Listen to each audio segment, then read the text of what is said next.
نحمده ونصلي على رسوله الكريم اما بعد فاعوذ بالله من الشيطان الرجيم بسم الله الرحمن الرحيم رب اشرح لي صدري ويسر لي امري واحلل عقدة من لساني يفقهوا قولي ربنا لا تؤاخذنا ان نسينا واخطانا۔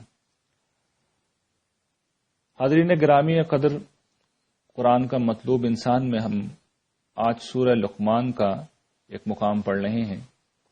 یہ آیات نمبر 12 تا 19 ہیں، اور اس میں ہم یہ دیکھیں گے کہ حضرت لقمان جو تھے انہوں نے اپنے صاحبزادے کو کیا نصیحت کی تھی۔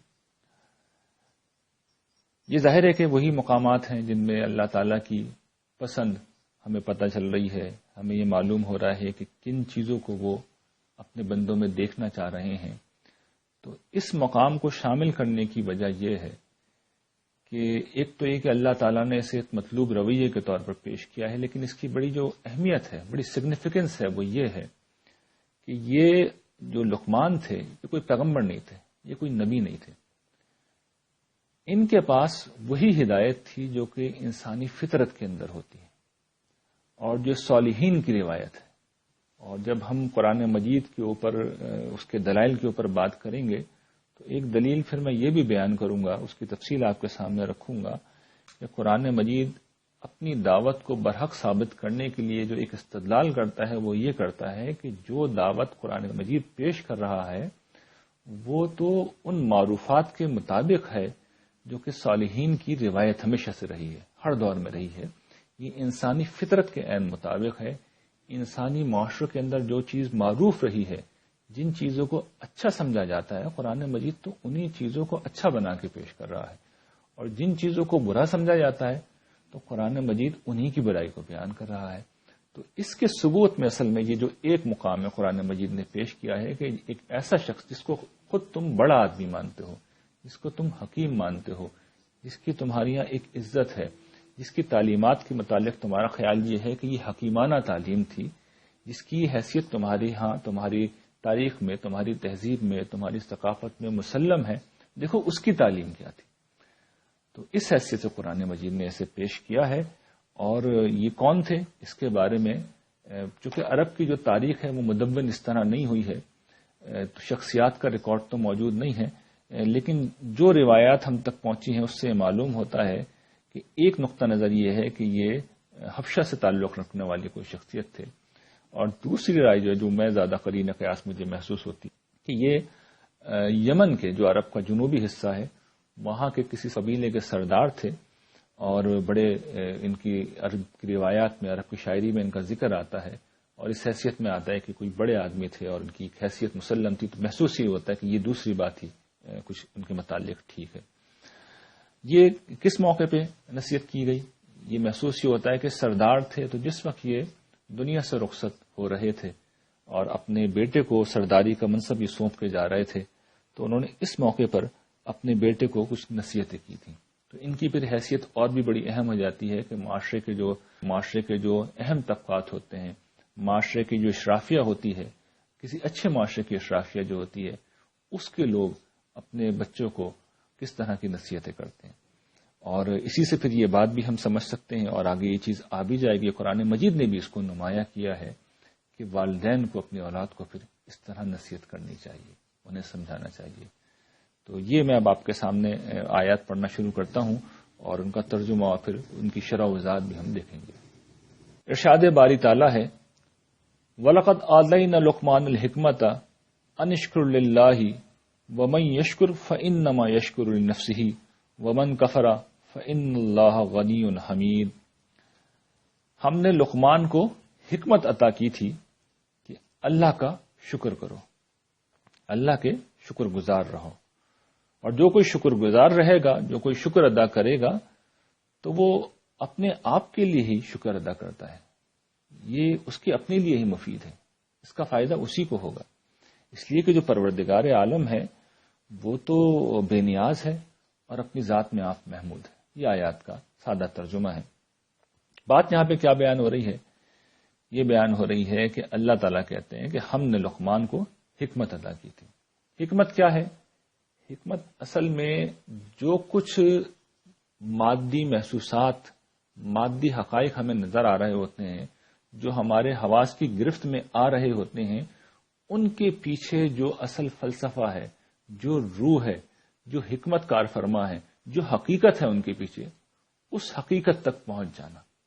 چیزوں کے ظاہر کے پیچھے ایک باطن بھی ہوتا ہے، اس باطن تک پہنچ جانا یہ حکمت ہے.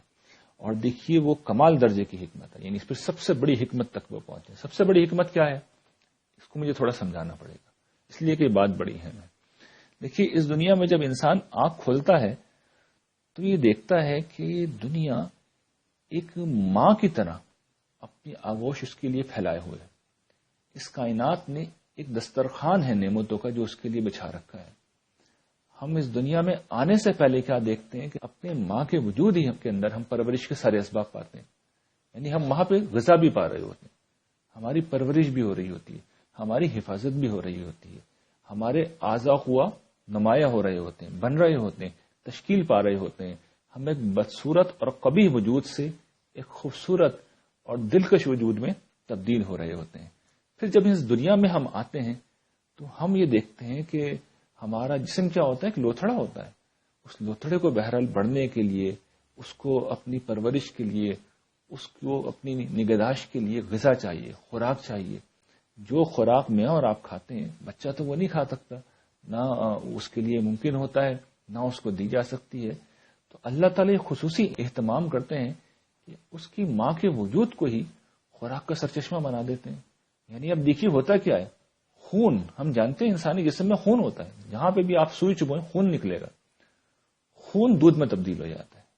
یہ کیسا عجیب معجزہ ہے جو رونما ہو جاتا ہے. اور جب تک بچے کی ضرورت ہوتی ہے وہ خون دودھ میں تبدیل رہتا ہے، ضرورت ختم ہو جاتی ہے، معاملہ ختم ہو جاتا ہے. کتنی حیرت انگیز بات ہے. ہم اس دنیا میں آتے ہیں، آپ دیکھیے کہ ہمیں سانس لینے کی ضرورت ہوتی ہے. ہم اس دنیا میں آنے سے پہلے ایک پانی کی دنیا میں ہوتے ہیں، ہم پانی میں گھوم رہے ہوتے ہیں. اس پانی سے نکلتے ہیں، جیسے ہی ہم اس دنیا میں تشریف لاتے ہیں اگلے لمحے میں ہمارا پورا وجود بدلتا ہے، اور وہ جو پانی میں وجود تیر رہا ہوتا ہے وہ حیرت انگیز طور پر سانس لینے لگتا ہے. اس نئی دنیا سے ایک لمحے کے اندر ایڈجسٹ کر جاتا ہے. یعنی کیسا عجیب معجزہ ہے. سانس لینا، یعنی آپ غور کیجئے، ہم ماں کے پیٹ کے اندر تیر رہے ہوتے ہیں اور سانس نہیں لے رہے ہوتے ہیں. یہ تو سانس ہم اس دنیا میں آتے ہیں تب لیتے ہیں. تو بچہ جب روتا ہے تو اصل میں وہ سانس لینے کا پروسیس شروع کر رہا ہوتا ہے. اس رونے کی وجہ سے اس کے پھیپھڑے فلی فنکشنل ہو جاتے ہیں، کام کرنے لگتے ہیں. تو پہلا کام وہ کیا کرتا ہے؟ سانس لیتا ہے. سانس لیتا ہے تو یہ حیرت انگیز طور پر کائنات پوری کی پوری اس کے موافق ہو جاتی ہے. پھر درجہ بدرجہ بچہ تھوڑا بڑا ہوتا ہے تو اس کو اپنی پرورش کے لیے، اپنی گروتھ کے لیے، اپنی بڑھوتری کے لیے اس سے ٹھوس غذا کی ضرورت ہوتی ہے. تو اس کے دانت نکل جاتے ہیں حیرت انگیز طور پہ. اور کیجئے کتنی عجیب بات ہے، دانت نکل جاتے ہیں، وہ غذا کو چبانے لگتا ہے. پھر دنیا کے اندر ساری زندگی بستر پہ تو نہیں پڑا رہ سکتا وہ، تو وہ نرم وجود، گوشت کا لوتھڑا جو ہے، اس کی ہڈیاں سخت ہونے لگتی ہیں. اب وہ چلنے لگتا ہے، وہ چیزوں کو پکڑنے لگتا ہے، وہ بھاگنے دوڑنے لگتا ہے. اور پھر انسان جوانی کو پہنچتا ہے، اپنے شباب کو پہنچتا ہے، تو پھر اس کے اندر کچھ تبدیلیاں آتی ہیں. اور وہ تبدیلیاں ایسی ہوتی ہیں کہ مرد اپنے پہلو سے اور عورتیں اپنے پہلو سے اس قابل ہو جاتے ہیں کہ پھر اسی سسٹم کو، وہ جس سسٹم سے گزر کے وہ اس دنیا میں آئے تھے، وہ نئی زندگیوں کو دنیا میں لانے کا سبب بن جاتے ہیں. یہ آٹومیٹکلی سب کچھ ہو رہا ہوتا ہے. یہ تو ایک پہلو ہے، یعنی یہ تو ہزار پہلوؤں سے اگر میں گنوانا چاہوں. آپ غذا کو لے لیجئے، آپ پانی کو لے لیجئے. سمندر کا نمکیلا پانی کس طرح اللہ تعالیٰ اسے اسٹور کر کے رکھتے ہیں، اور وہ پھر گیسوں کی شکل میں، بھاپ کی شکل میں اوپر اٹھتا ہے، اور پھر بادلوں کے ذریعے سے وہ ہوا اسے ہزاروں میل دور لے جاتی ہے. پھر وہ پانی برستا ہے، اور پھر وہ کبھی کنووں کی شکل میں، کبھی زمین کے اندر جا کر، کبھی دریاؤں کی شکل میں، کبھی پہاڑوں پر برف کی شکل میں اسٹور ہو جاتا ہے، اور وہ پانی پھر ہم پیتے ہیں. تو ان گنت مثالیں میں اگر دینا چاہوں تو یقین کیجئے گھنٹوں گزر جائیں گے، اور اللہ تعالیٰ نے جو نعمتوں کے اہتمام کر رکھے ہیں وہ ختم نہیں ہوں گے. تو یہ کیا ہے؟ یہ مادی حقائق ہیں، یہ ہمارے حواس کی گرفت میں آنے والی چیزیں. ان کے پیچھے ایک حقیقت چھپی ہوئی ہے. وہ حقیقت کیا ہے؟ کہ بھئی یہ سب کچھ خود بخود نہیں ہو رہا. ایک کریم ہستی نے، ایک رحیم ہستی نے، ایک مہربان ہستی نے، 70 ماؤں سے بڑھ کر چاہنے والی ہستی نے یہ تمام کر رکھا. تو یہ حقیقت ہے جس تک حکیم لقمان پہنچے. مجھے اور آپ کو بھی پہنچنا چاہیے. اور پہنچنے کے بعد پہلا جملہ زبان سے کیا نکلنا چاہیے؟ الحمدللہ رب العالمین، پروردگار تیرا شکریہ، تیری مہربانی، تیرا احسان۔ کوئی ہمارے ساتھ بھلائی کرتا ہے تو پہلا جملہ کیا زبان سے نکلتا ہے؟ تھینک یو، آپ کا شکریہ، آپ کی مہربانی۔ تو یہی بات ہے جو سمجھا رہے ہیں۔ تو آپ نے سمجھ لی، حکمت بھی سمجھ لی، حکمت کیا ہوتی ہے، اور آپ نے یہ بھی سمجھ لیا کہ حکمت کا پہلا ثمرہ، پہلا نتیجہ شکر کیوں نکلا؟ وہ اس لیے نکلا کہ محسن جو ہے پروردگار عالم ہے۔ اور پھر اللہ تعالیٰ یہ واضح کر رہے ہیں کہ کسی کو یہ خیال نہ ہو کہ بھئی اللہ تعالیٰ اپنا شکریہ کیوں ادا کروا رہے ہیں، کیوں شکریہ ادا کروا رہے ہیں؟ گرچہ یہ ساری حکمت تو واضح کر دی نا میں نے، شکریہ اخلاقی تقاضا ہے تو اس کو واضح کر رہے ہیں، نہیں اخلاقی تقاضا نہیں ہے یہ، اس کے کچھ مادی ثمرات بھی نکلیں گے۔ تو وہ کہتے ہیں کہ جو ومن یشکر، جو شکر ادا کرتا ہے، فَإِنَّمَا يَشْكُرُ لِنَفْسِهِ، وہ اپنے فائدے کے لیے کرتا ہے، اپنے لیے ہی کر رہا ہے۔ کیوں اپنے لیے کر رہا ہے؟ اس لیے کہ شکر گزاری کے اس رویے کے نتائج پھر دنیا میں بھی نکلتے ہیں اور آخرت میں تو نکلنے ہی ہیں۔ دنیا میں بھی قرآن نے واضح کر دیا، لَإِن شَكَرْتُمْ لَأَزِيدَنَّكُمْ، اگر تم شکر ادا کرو گے تو میں تمہاری نعمتیں بڑھاؤں گا، اور کفر کرو گے تو پھر اس کا بھی کچھ نتیجہ ہے۔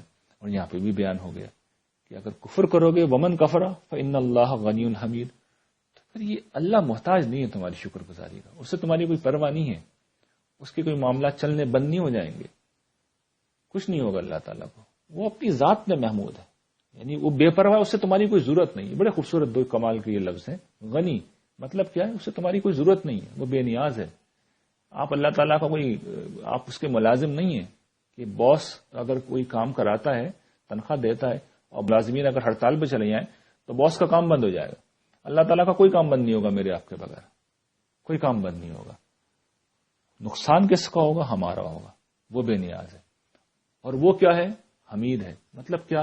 کہ اسے میرے اور آپ کے شکریہ کی کوئی ضرورت نہیں ہے، وہ اپنی ذات میں محمود ہے، اسے پتا ہے وہ کتنا خوبصورت ہے، وہ اپنی ذات میں خود اپنی تعریف کرنے کے لیے بہت ہے، اسے اپنی ذات کا بہت اچھی طرح شعور ہے، کسی کو بتانے کی ضرورت نہیں ہے کہ اللہ میاں آپ کتنے اچھے ہیں، اسے پتا ہے وہ کتنا اچھا ہے۔ اس کی عزت میں کوئی اضافہ نہیں ہو جائے گا اگر ہم شکر ادا کریں گے، اور اگر ہم شکر ادا نہیں کریں گے اس کی عزت میں کوئی کمی نہیں ہو جائے گی۔ تو یہ غنی کیا بتا رہا ہے کہ وہ محتاج نہیں ہے، اس کا کام نہیں اٹکا ہوا مجھ سے آپ سے، میں آپ ہڑتال کر دیں گے تو اس کی کوئی فیکٹری بند نہیں ہونے کی، اچھا ساری مخلوقات بھی کر دیں تب بھی بند نہیں ہونے کی، فرشتے بھی چلے جائیں، آسمان و زمین میں جو کچھ ہے سب اسٹرائک پہ چلے جائیں، اسے کچھ نہیں ہونا، وہ غنی ہے، وہ ایسا غنی ہے، اور وہ اپنی ذات میں محمود ہے۔ یعنی تعریف کا دوسرا فائدہ بھی ہو سکتا ہے نا، اللہ تعالیٰ کو خوشی ہوتی ہے، وہ کہتا ہے میں اپنی ذات میں محمود ہوں، میں اپنی تعریف کرنے کے لیے کافی ہوں، مجھے تمہاری پرواہ نہیں ہے، تم تھے بھی نہیں، میں تب سے ہوں، اور تم نہیں ہوگے میں تب بھی ہوں گا، تو مجھے تمہاری ضرورت نہیں ہے۔ یہ جو تم شکر کرو گے اس کا تمہیں فائدہ، فائدہ کیا ہے؟ آخرت کی ابدی بادشاہی اور جنت۔ دیکھیے بدلہ اسی انسان کا ہے جس نے اس دنیا کی جہنم میں، یہ دنیا اصل میں اپنی یہ کائنات اپنی نوعیت کے اعتبار سے جہنم ہے، یعنی اس زمین کو مائنس کر دیجیے آپ تو اس کے بعد ہر جگہ صرف جہنم ہی موجود ہے۔ یہ جو سورج ہے جس کا ٹیمپریچر کروڑوں ڈگری ہے، یہ جہنم ہے۔ جہنم کیا ہوتی ہے اسی کا تو نام ہے۔ یہ جو ستارے ہیں یہ کیا ہیں؟ آگ کے گولے ہیں۔ یہ جو خلا ہے یہ کیا ہے؟ یہ بھوک کا نام ہے، یہ پیاس کا نام ہے۔ یہاں ہوا بھی نہیں ہوتی، یہ کھانا بھی نہیں ہوتا، یہاں پانی بھی نہیں ہوتی، ایسی ٹھنڈ ہوتی ہے کہ آدمی ٹٹر کے مر جائے، سانس نہیں لے سکتے۔ یہ سب جہنم ہے، اس زمین کے علاوہ سب کچھ جہنم ہے۔ اس جہنم میں اللہ تعالیٰ نے ایک جنت بنا رکھی ہے، اس میں مجھے آپ کو امتحان کے لیے بسایا ہے، اور امتحان یہی ہے کہ بن دیکھے اسے پہچان کے اس کا شکر ادا کرتے ہو یا نہیں کرتے۔ تو اگر کر لیا تو دنیا میں بھی وہ بڑھائی آپ میں کی نعمتوں میں اضافہ کریں گے، بڑھائیں گے، اور آخرت میں تو جنت کے اعلیٰ ترین درجات کے آپ حقدار ہوں گے۔ تو یہ اہم ترین بات تھی، اس لیے اس کی تفصیلی میں نے وضاحت کی، کیوں شکر گزاری کی اتنی اہمیت ہے، کیوں بندگی کی اتنی اہمیت ہے۔ اچھا اب آگے چلتے ہیں۔ آگے اللہ تعالیٰ ارشاد فرماتے ہیں کہ وَإِذْ قَالَ لُقْمَانُ لِابْنِهِ وَهُوَ يَعِظُهُ، اور یاد کرو جب لقمان نے اپنے بیٹے سے کہا اور وہ اسے نصیحت کر رہا تھا، وہ اسے سمجھا رہا تھا۔ یہ اصل میں وہ لفظ ہے جو اللہ تعالیٰ نے اضافہ کیا ہے نا، وَهُوَ يَعِظُهُ، یہ توجہ یہ دلا رہا ہے کہ یہ جو واعظ کا کام ہے، سمجھانے کا کام ہے، نصیحت کا کام ہے، مجھے آپ کو اپنی اولاد کے ساتھ بھی کرنا چاہیے، اہتمام کے ساتھ کرنے کا کام ہے، اور اپنے اہل خانہ کے ساتھ کرنا چاہیے۔ ہمیں خود اس پہ توجہ دینی چاہیے، اس کو مسئلہ بنانا چاہیے کہ گھر والوں کو بھی ہمیں سمجھانا ہے۔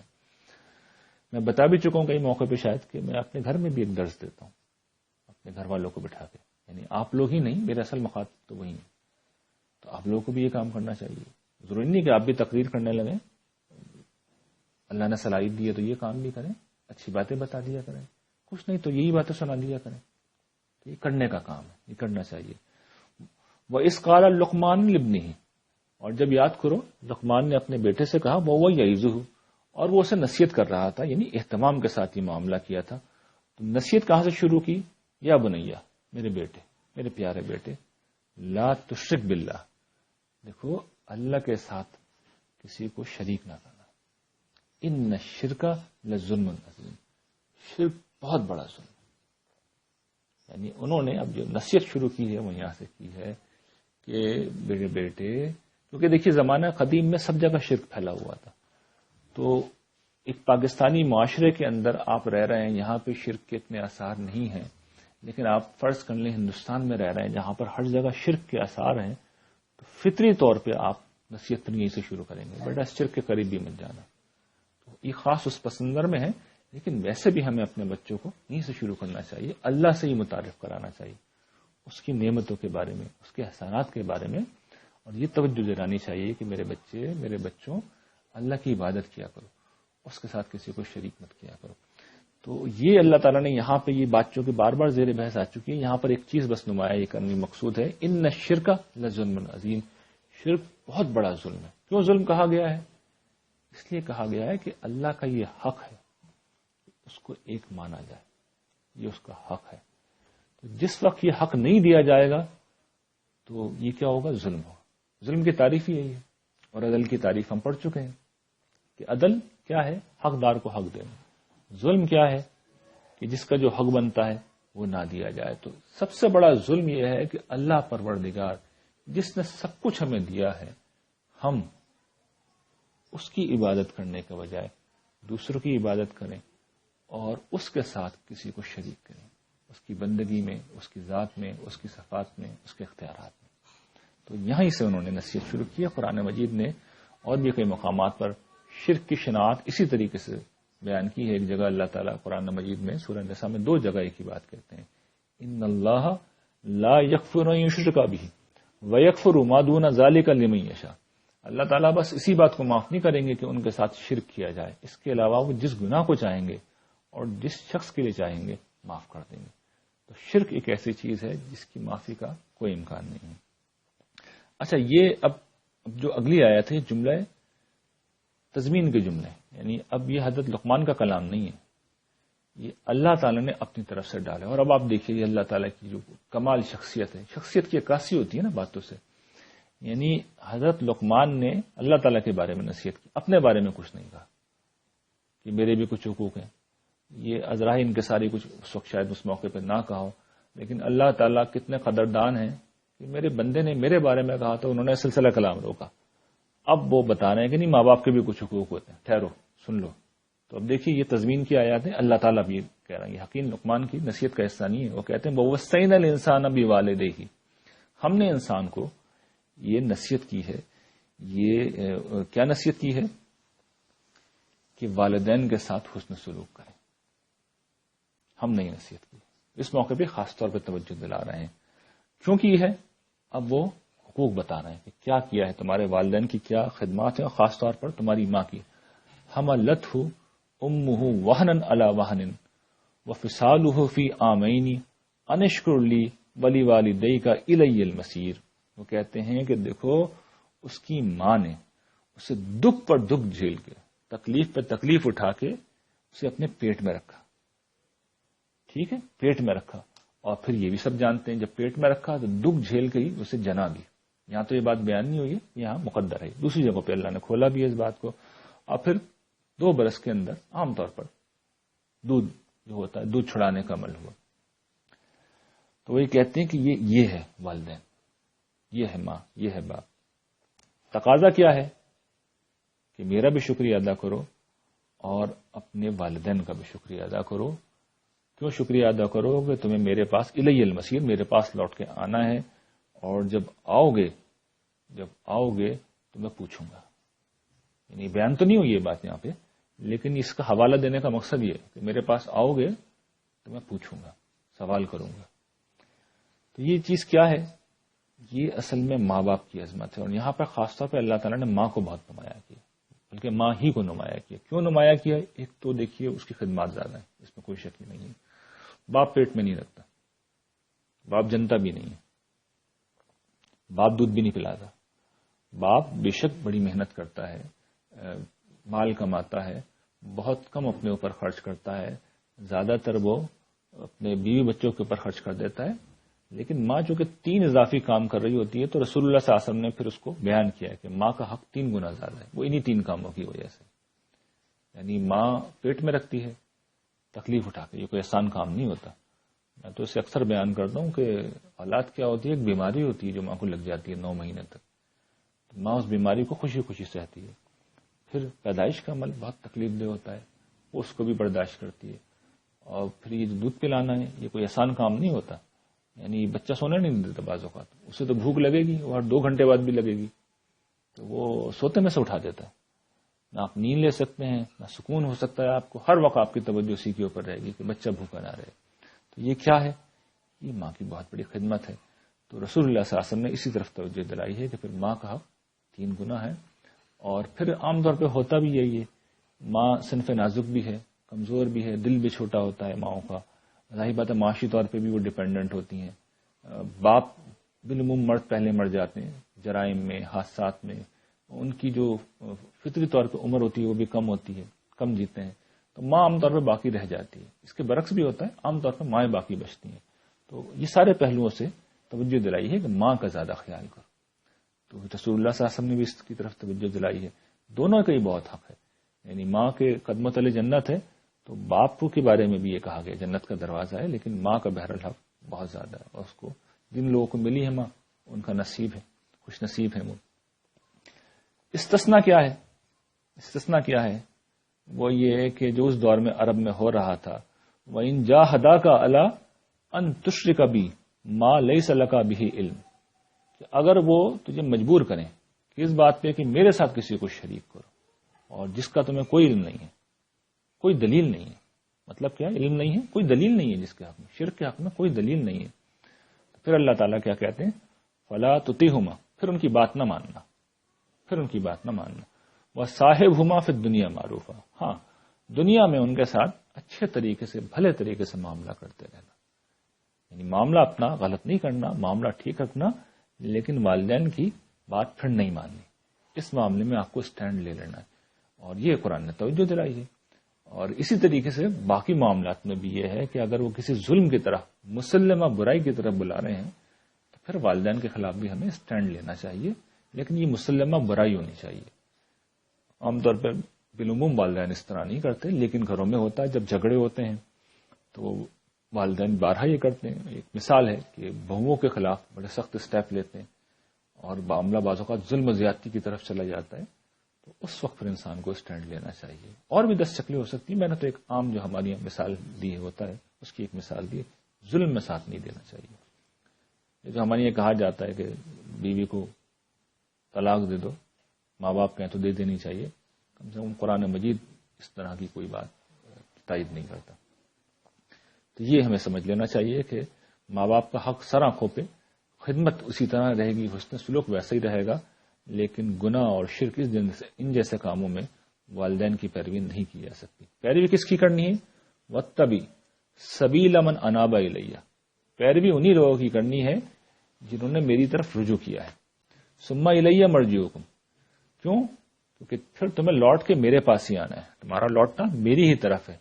فَأُنَبِّئُكُمْ، تو پھر میں تب تمہیں بتلا دوں گا، بِمَا كُنتُمْ تَعْمَلُونَ، جو تم کرتے رہے، جو تم دنیا میں کرتے رہے سب بتا دوں گا تمہیں. مطلب کیا ہے کہ تمہیں میرے حضور پیش ہونا ہے اور وہاں پہ سارے اعمال تمہارے ظاہر ہو جائیں گے. تو اعمال صرف ظاہر ہی نہیں ہوں گے، ان کا نتائج بھی نکلیں گے. اور وہاں پر برے نتائج نکلیں گے ان لوگوں کے لیے جنہوں نے برے اعمال کیے ہیں. اور وہاں پہ اگر نامہ اعمال میں ظلم ہے، نامہ اعمال میں اگر گناہ ہے، نامہ اعمال میں اگر شرک ہے، تو پھر جہنم مقدر ہوگی. تو انسان کو اللہ تعالیٰ نے توجہ دلائی ہے کہ لوٹنا میرے پاس ہی ہے تمہیں، آؤ گے میرے پاس، ماں باپ کے پاس نہیں لوٹنا. ماں باپ کو بھی میرے پاس آنا ہے، تمہیں بھی میرے پاس آنا ہے، تو میں تمہیں بتا دوں گا تم کیا کرتے رہے، اور جو کرتے رہے پھر اس کے نتائج بھی تمہیں بھگتنے ہوں گے. تو رجوع کس کی طرف کرنا ہے، پیروی کس کی کرنی ہے، بات کس کی ماننی ہے؟ اصلاً تو رسول اللہ صلی اللہ علیہ وسلم، اشارہ انہی کی طرف ہے، اور صحابہ کرام جو ان کی پیروی کر رہے تھے، دین توحید کی طرف بلانے والے لوگوں کی، جو صحیح عقیدے پہ کھڑے ہوئے، صحیح عمل کے اوپر کھڑے ہوئے ہیں. پیروی انہی کی کرنی ہے آپ اگر پیروی کرنی ہے. اچھا، یہاں سے یہ اب آگے معاملہ چلتا ہے، تضمین کی آیات ختم ہو گئی یہاں پر، اب سلسلہ کلام ان کی نصیحت کی طرف واپس لوٹ کے آ گیا. وہ اپنے بیٹے کو کہتے ہیں یا بنیا، میرے بیٹے، اور بڑی کمال کی آیت ہے. وہ کہتے ہیں یا بنیا، میرے بیٹے، انہا ان تقوم مثقال حبۃ من خردل فتکن فی صخرۃ او فی السماوات او فی الارض یأتی بها اللہ ان اللہ لطیف خبیر. میرے بیٹے دیکھو، اگر رائی کے دانے کے برابر بھی کوئی چیز ہے، کوئی عمل ہے، اور وہ کسی گھاٹی میں کیا ہو، تم نے کسی چٹان پہ ہو، آسمانوں میں ہو، زمین پہ کہیں ہو، کہیں بھی ہو، اللہ لے آئے گا اسے. کب لائے گا؟ روز قیامت. کیوں؟ اللہ تعالیٰ بہت باریک بین ہے اور ہر چیز کی خبر رکھتا ہے. یعنی باریک بین کا مطلب یہ تم کچھ بھی کرو، کہیں بھی کرو، اس کی نگاہ سے پوشیدہ نہیں رہ سکتا، اور ہر چیز کی اس کو اطلاع ملتی ہے، اس کو خبر رہتی ہے، دیکھ بھی رہا ہے، اس تک رپورٹس بھی پہنچ رہی ہیں. تو سب کچھ، میں تو توجہ دلاتا ہوں کہ قرآن مجید نے تو صرف اتنی بات کہی تھی اس زمانے کے لوگوں کے حوالے سے کہ وہ لکھتے ہیں، کرامن کاتبین لکھ رہے ہیں، لیکن اس زمانے کے لوگوں کے اعتبار سے اگر قرآن مجید آج نازل ہوتا تو اللہ تعالیٰ یہ سمجھاتے لوگوں کو کہ تمہاری ویڈیو بھی بنتی ہے، آڈیو بھی ریکارڈ ہو رہی ہے. جس طریقے سے ہم بناتے ہیں اپنی ویڈیو، جس طریقے سے ہم ریکارڈ کرتے ہیں، آڈیو ریکارڈ کرتے ہیں، ویڈیو ریکارڈ کرتے ہیں، تو سب کچھ ہو رہا ہے. اور اللہ تعالیٰ پوری فلم چلا دیں گے ہماری قیامت کے دن، جو کچھ بھی ہم نے کیا. اور کیوں؟ اس لیے کہ کہیں پہ بھی چھپ کے کریں آپ، آسمان میں کہیں بھاگ جائیں، زمین میں کہیں چھپ کے کریں، تو اللہ سے کوئی پوشیدہ نہیں. یہ ہے کیا چیز؟ اصل میں یہ احساس کیا ہے؟ خدا کے علم سے یہ ڈرتے رہنا، یہ اصل میں کیا ہے؟ یہ تقوی کی اساس ہے. یہ خلوت اور جلوت میں، تنہائی اور مجلس میں، یہ محفل میں اور اکیلے پن کے اندر، یہی چیز ہے جو انسان کو محتاط رکھتی ہے. اور اسی بنیاد پر انسان اپنے رویے کو ٹھیک رکھتا ہے کہ اللہ ہے، وہ دیکھ رہا ہے، اس سے خبر ہے. وَمَن يَعْمَلْ مِثْقَالَ ذَرَّةٍ خَيْرًا يَرَهُ وَمَن يَعْمَلْ مِثْقَالَ ذَرَّةٍ شَرًّا يَرَهُ. رائی کے دانے کے برابر بھی کوئی چیز ہے، ذرہ برابر بھی کوئی چیز ہے، تو قیامت کے دن دیکھ کے رہو گے، نیکی ہو تب بھی اور برائی ہے تب بھی. تو یہ چیز پھر انسان کو اصل میں متقی یہ چیز بناتی ہے. کچھ بھی نہیں چھپ رہا، سب اوپن کر دیا جائے گا. اور اگر غلطی ہو جائے تو پھر یہی چیز ہے جو توبہ کی طرف لے کے آتی ہے. پروردگار معاف کر دیجیے، غلطی ہو گئی، کمزور ہوں، گناہگار ہوں، یعنی ہم سب انسان ہیں، کوتاہیاں ہم سب سے ہوتی ہیں، لیکن آدمی میں رجوع کا جذبہ پھر یہاں سے پیدا ہوتا ہے کہ جذبات میں آ کے ہو تو گیا معاملہ، لیکن بہرحال اللہ تعالیٰ موجود ہے. پھر وہ کہتے ہیں یا بنیا، میرے بیٹے، اقیم الصلاۃ، نماز قائم کرو. اب یہ وہ سمجھا رہے ہیں کہ شکر گزاری کے کیا تقاضے ہیں، اور اللہ کے علم سے ڈرتے رہنے کے اور تقوی میں جینے کے کیا تقاضے، پازیٹو تقاضے کیا ہیں. سب سے پہلی چیز نماز قائم کرو. نماز کیا ہے؟ یہ بندگی کی زندگی ہے، یعنی یہ خدا کو یاد رکھنے کا عمل ہے. اصل مطالبہ تو یہ نا ذکر کثیر، اور ہم تو یہ جانتے ہیں، یہ بات ابھی تفصیل سے ڈسکس کی ہے کہ شکر گزاری، کس درجے کی شکر گزاری ہمیں کرنی چاہیے، جس کا مطالبہ ہے کہ ساری دنیا کی نعمتیں، ادھر ہم دنیا میں آتے نہیں ہیں، نعمتوں کے انبار تیار ہوتے ہیں. تو حق تو یہ ہے کہ ہر لمحہ ہم سجدے میں پڑے رہیں، لیکن ظاہر ہے کہ یہ نہیں کر سکتے. تو اللہ تعالیٰ نے کیا آسانی کی ہے کہ ہمارے لیے کچھ پہر مقرر کر دیے نمازوں کے. اب آپ دیکھیے کہ یہ جتنے بھی نمازیں ہیں، یہ اصل میں کیا ہیں؟ ہر پہر کے اوپر ایک نماز ہے. فجر ایک پہر ہے، پہلا پہر ہے. ظہر، جسے اردو میں ہم کہتے ہیں دوپہر، دوسرا پہر ہے. عصر تیسرا پہر ہے، سپہر جسے ہم کہتے ہیں. مغرب چوتھا پہر ہے. 4 پہر یہ ہو گئے. عشاء 5واں پہر ہے. اور پھر 3 پہر ہمارے سونے اور آرام کرنے. ہر پہر کے اوپر اللہ تعالیٰ نے ایک نماز رکھ دی ہے، دن میں 8 پہر ہوتے ہیں. زمانہ قدیم میں لوگ اصل میں ایسے حساب رکھتے تھے پہروں کے اندر. یہ صبح ہے، دوپہر ہے، سپہر ہے. 4 حصے دن کے کر دیے تھے، 4 حصے رات کے. 3 حصے لوگ سوتے تھے اور 5 حصے میں عام طور پہ جاگتے تھے. تو یہ تقسیم آج بھی ہے. تو اللہ تعالیٰ نے ہر پہر کے اوپر اپنی یاد کا ایک اہتمام کر دیا. تو لوگ سوال کرتے ہیں نا یہ کیوں نمازیں 5 فرض کی. اس کی حکمت مصلحت میں نے آپ کے سامنے اس وقت رکھ دی ہے. نماز یہ کام کر رہی ہوتی ہے کہ شکر تو ہر لمحے میں ہونا چاہیے، میں نے ہر پہر پہ رکھ دیا. یاد تو ہر لمحے میں ہونی چاہیے، میں نے ہر پہر پہ رکھ دی. تو یہ اللہ تعالیٰ نے اہتمام کیا. پھر دوسری بات وہ توجہ دلاتے ہیں وامر بالمعروف ونہا عن المنکر، کہ اگلا کام کیا ہے؟ نیکی کا حکم دو اور برائی سے روکو. یہ خاص طور پر چونکہ وہ سرداری کے منصب پہ تھے تو ان کی تو خصوصی ذمہ داری ہوتی ہے. جو لیڈرز ہوتے ہیں عام لوگوں کے لیے بھی قرآن یہ تقاضا بیان کرتا ہے تواصی بالحق تواصی بالصبر کے عنوان سے، کہ اگر کوئی خیر و شر کا معاملہ ہے، معروف و منکر کا معاملہ ہے، یعنی معروف و منکر، خیر و شر اور حق و باطل کا معاملہ ہے. الفاظ قرآن نے یہ استعمال کیے، تواصی بالحق، امر بالمعروف و نہی عن المنکر. یہ مسلمات ہوتے ہیں، یہ مسلمہ برائیاں ہوتی ہیں، کوئی اجتہادی معاملہ نہیں ہوتا. یعنی ایسی برائی جس کا برا ہونا سب کو معلوم ہے. ظلم ہو رہا ہے، صراحت کے ساتھ نظر آ رہا ہے ظلم ہو رہا ہے. تو کیسے کوئی خاموش رہ سکتا ہے؟ بتانا پڑے گا یا غلط کر رہے ہیں، رکیں، سمجھانا پڑے گا. اجتہادی معاملات نہیں ہیں، اس میں شریعت بھی شامل نہیں. یعنی اس کی اپنی اہمیت ہے، اس کی طرف بھی توجہ دلانی چاہیے، اس کی طرف بھی بلانا چاہیے. یہ اصل میں فطرت کے مسلمات ہیں، فطرت کے مسلمات ہیں. اور ظاہر ہے کہ مسلم معاشرے میں اس سے شریعت شامل ہو جاتی ہے کہ جو اللہ کا حکم ہے وہ سب کے نزدیک مسلم ہے. جہاں سبھی لوگ اس بات کو مان رہا ہوں تو پھر وہاں بھی توجہ دلانی چاہیے. لیکن اصلاً اس میں وہ اخلاقی مطالبات ہیں جو بالعموم انسانی معاشرے میں جن کو مسلمہ طور پر ایک سچائی کے طور پر مانتے ہیں، تو ان کی طرف توجہ دلائی گئی. اور پھر یہ کہا گیا وَاصْبِرْ عَلَىٰ مَا أَصَابَكَ وَاصْبِرْ عَلَىٰ مَا أَصَابَكَ إِنَّ ذَلِكَ مِنْ عَزْمِ الْأُمُورِ، کہ دیکھو پھر اس راہ میں، یعنی خاص طور پہ ویسے تو صبر کئی مواقع ہوتے ہیں، مصائب آ گئے اس پہ صبر، نفس و شیطان کی ترغیبات ہیں اس پہ صبر، حادثات ناگہانیاں ہیں اس پہ صبر، لوگوں کی طرف سے ایذا پہنچ رہی اس پہ صبر.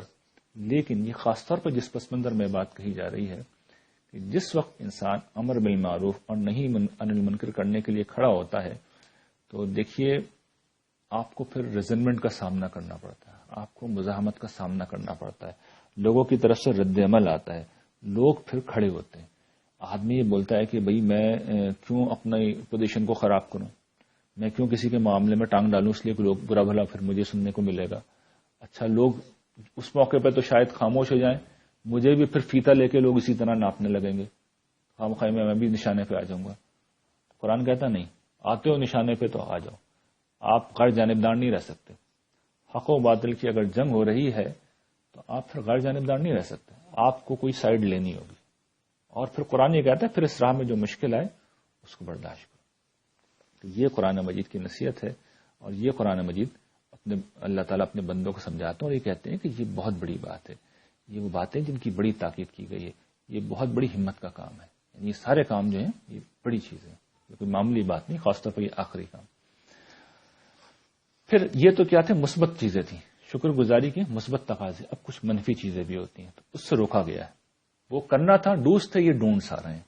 ولا تو اثر خدک للناس، یہ بڑا خوبصورت تعبیر ہے. لفظی مطلب تو اس سے مراد نہیں ہے، مراد یہ لوگوں سے بے رخی سے پیش نہ، اپنے گال نہ پھلا. لفظی مطلب تو یہ، اصل مفہوم یہ لوگوں سے بے رخی سے پیش نہ ہو، منہ مت پھیرو. ولا تمشی فی الارض مرحا، اور زمین میں دیکھو اکڑ کے مت چلو. یہ کیا چیز ہے؟ متکبر انسان دو ہی طریقے سے بہیو کرتا ہے. عام لوگ، غریب لوگ، کمزور لوگ جب اس کے سامنے آتے ہیں تو بے رخی سے برتاؤ کرتا ہے. یہ کون لوگ ہوں یہ مجھ سے آ کے کیوں میرا وقت ضائع کر رہے ہیں، میرے پاس تو وقت نہیں ہے. تو کوئی بڑا آدمی آئے گا تو پھر وہ بات بھی کر لے گا، اچھی طرح بھی بات کر لے گا. تو یہاں تو للناس کے الفاظ ہیں، لیکن للناس میں یہاں مراد جو ہے اصل میں خاص قسم کے لوگ، عام لوگ جب آئیں تو ان سے بے رخی کا برتاؤ مت کرو. اور یہ تو لوگوں کے ساتھ معاملہ کرتے وقت ہو، ویسے بھی عام حالات میں بھی اکڑ کے مت چلو. پیچھے بھی یہ چیز آ چکی ہے سورہ بنی اسرائیل میں، ہم نے دیکھا تھا تکبر. خدا کی زمین پہ تکبر کرنا سب سے بڑا جرم ہے، اس لیے کہ اول تاخر خدا کے انعامات، اس کی مہربانیاں، اس کے احسان کسی کی کیا اوقات ہے، کسی کی کیا حیثیت ہے کہ وہ اس زمین پہ اکڑ کے چلے. یہ حق صرف اللہ تعالیٰ کو ہے کہ وہ اپنے آپ کو بڑا سمجھے، بزرگ کو برتر سمجھے. کوئی اور چلے گا تو وہ اللہ تعالیٰ کو چیلنج کر رہا ہے. اس لیے بہت بڑا جرم ہے. اور اس لیے اللہ تعالیٰ نے کہا ہے کہ ان اللہ لا يحب کل مختال فخور.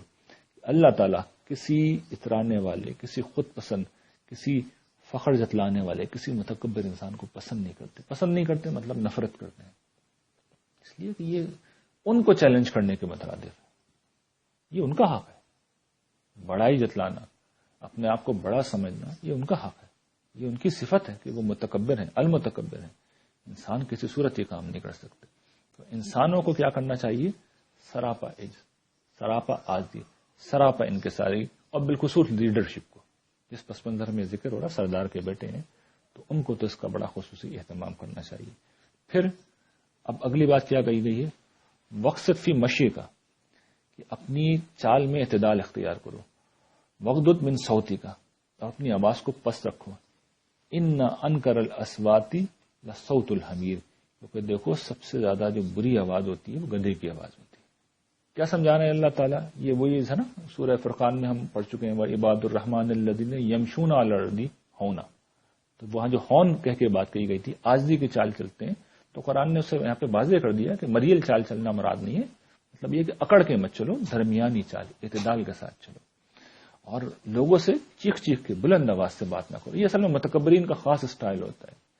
کہ لاؤڈ تھنکنگ ہونا تو خیر اچھی بات ہے، لیکن وہ لاؤڈ اسپیکر کی طرح بھی بات کرتے ہیں، لوگوں کو دبانے کے لیے، لوگوں کو ذلیل کرنے کے لیے. لوگوں کے اوپر جب دھاڑتے ہیں، چیختے ہیں، چلاتے ہیں تو لوگ سہم جاتے ہیں. تو منع کیا. اور اس آواز کو کہا یہ تو گدھے کی طرح آواز ہے، بڑی بےہودہ آواز ہوتی ہے. سب جانتے ہیں گدھے کی آواز کس طرح کی آواز ہوتی ہے. تو یہ وہ تعلیمات ہیں جو ہر دور کے اندر مسلمہ اخلاقیات کا حصہ رہی ہیں، اور تمام انسانی معاشرے ان کی اچھی چیزوں کو اچھا اور بری چیزوں کو برا مانتے رہے ہیں. اور یہی قرآن مجید کی تعلیمات ہیں. یہی وہ تعلیمات ہیں جو ہمارے لیے آخرت میں پیمانہ بنیں گی. ہمارے اعمال کو انہی بنیادوں پر پرکھا جائے گا، اور جن کے اعمال ان معروفات کے مطابق ہوں گے وہ اہل جنت میں سے ہوں گے، اور جن کے اعمال ان منکرات کے مطابق ہوں گے وہ جہنم میں ڈال دیے جائیں گے. وآخر دعوانا ان الحمد للہ رب العالمین.